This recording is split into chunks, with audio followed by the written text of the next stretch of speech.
ఎడారిలో సెలయేర్లు. డిసెంబర్ 13వ తేదీ. నువ్వు ప్రేమింపవలెను. మత్తయి సువార్త 22 అధ్యాయము 37 వచనం. పరలోకంలో సంధ్య చీకటి సమయంలో సున్నితంగా మ్రోగే మధురమైన స్వరాలనిచ్చే ఒక గంట గురించిన అద్భుతమైన కథ ఒకటి ఉంది. దాని స్వరాలు సంగీతాన్ని అత్యంత మనోహరంగా మారుస్తాయి.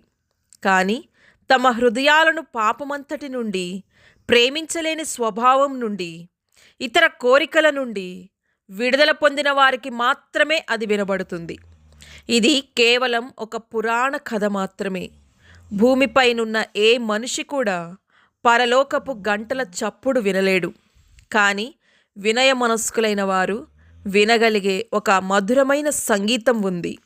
సహనం కలిగిన జీవితం, ఆలోచనాత్మకమైన నిస్వార్థమైన ప్రేమ కలిగి జీవించేవారు తమ కల్మషాలు తొలగించబడిన వారి మనోహరమైన సంగీతాన్ని చేస్తారు.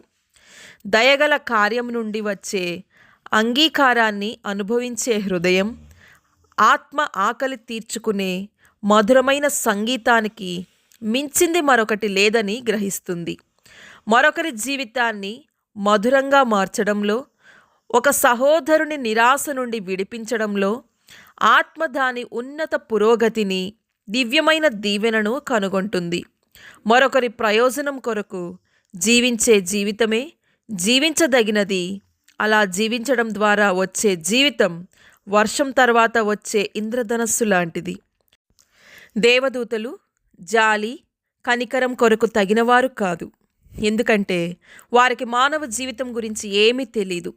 ఒక దేవదూత ఖాళీ శిలువ దగ్గర నిలవబడి రక్షకుని తలపై పెట్టిన ముళ్ళ కిరీటంలోనున్న ఒక పదునైన ముళ్ళును తాకుతూ ఉన్నట్లు కనబడే చిత్రాన్ని డొమానిచినో చిత్రీకరించాడు. అతని ముఖంలో ఒక విధమైన దిగ్భ్రాంతి ఉంటుంది. అతను దుఃఖం యొక్క మర్మాన్ని వెల్లడి చేసే ప్రయత్నం చేస్తున్నాడు. అతనికి శ్రమ గురించి ఏమీ తెలీదు. ఎందుకంటే అతనెప్పుడూ శ్రమ పడలేదు. బాధను లేదా ఇబ్బందిని వివరించగలిగింది దేవదూత స్వభావంలో కానీ, దేవదూత జీవితంలో కానీ ఏదీ లేదు. శ్రమను అనుభవించని మానవ జీవితంలో కూడా ఇదే వాస్తవం.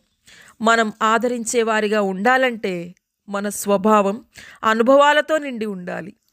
మనం సహజంగానే మనుషులందరితో మృదువుగా వ్యవహరించం. సాధుపరచవలసిన కఠినత్వం మనలో ఉంది.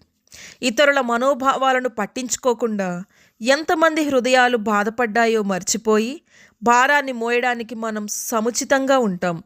మనం దుఃఖం పట్ల సౌమ్యంగా ఉండము. ఎందుకంటే మన హృదయాలు ఎప్పుడూ దున్నబడలేదు. ఉత్తమ విశ్వవిద్యాలయాలు మనకు సానుభూతి అనే దైవిక కళను నేర్పించలేవు.